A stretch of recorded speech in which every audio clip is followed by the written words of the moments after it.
You're fed up with dirt and wooden tools now. You want to start getting something a bit more concrete, or as some people would say, a cobblestone block.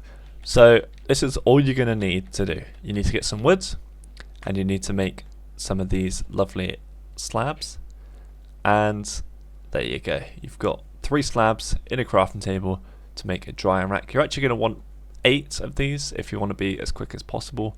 If you haven't got much wood, then you can save and only do 1 if you want, and repeat the process 8 times, or however many times you want.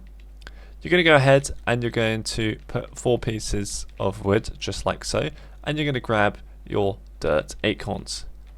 You're going to put your drying racks around the wood like so, or however you want, or you can put it all on the same wall. And then you're just going to right click your dirt acorns onto the drying racks and wait a little while. If you hover over the drying rack, you can actually see the progress bar going up, and as you can see, we'll come into an end, and there you go. All you got to do is just right click the drying rack like so, grab yourself a dirt sapling, put the dirt sapling in the crafting table, surround it, and there is your petrified sapling. You're then going to grow your petrified sapling. Just going to get a few more here. Okay, you grab your acorns and your resin from harvesting the tree.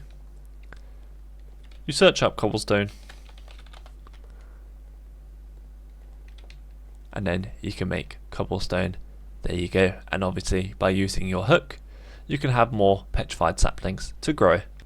This has been my simple tutorial on Sky Factory 4, how to get cobblestone.